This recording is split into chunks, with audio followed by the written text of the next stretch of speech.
Let's talk about one of the most famous names in architecture who wasn't even an architect themselves, Joseph Eichler. You're like, if he wasn't an architect, why did we know his name? Well, he actually was a business major and then later a property developer. Though I'd argue that the homes of Joseph Eichler being built by architects are some of the most famous, popular, and sought after in all of the greater California region.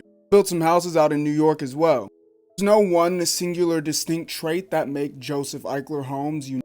Many an element and motif you see throughout many mid-century modern homes, like these exposed structural support homes usually being built around a central courtyard and being conceptually open concept. And when I say conceptually open concept, look at that like east-facing wall and how the paint color both continues on the interior and the exterior, meaning that the sightline itself is one with nature. Bringing the outdoors in isn't as simple as using the same materials that are local or having a central courtyard. Homes feel open concept because of intentional use of things like transom window, meaning that all that light from the hallway comes into your bedroom. Even though there's privacy and it's walled off, you still feel connected with the greater part of the home.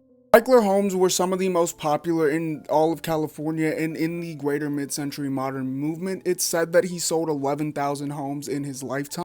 The run from about 1949 till 1975, though what makes Joseph Eichler homes so unique that Eichler took a firm and adamant stance on diversity and inclusion, and this is a renovated Eichler bathroom, by the way. This is what an original would look like. And what does a firm stance on diversity and inclusion mean? Not only was Joseph Eichler's non-discriminatory policy an open secret in the greater housing market and industry, said that Eichler, out of any of the big names in the California mid-century modernist movement, had the most diverse people of color in his home. About 30 to 40% black residents. And Eichler out in New York, by the way, though Eichler even said himself that his biggest threat was not integration, instead prejudice itself. Eichler was an adamant firm man of his word, at one point even offering to buy back a disgruntled resident's home when a black family moved into the neighborhood. Better yet, when another black family moved into a different Eichler neighborhood, about 20 or so residents decided to stage a protest, and you know what Joseph Eichler decided to do?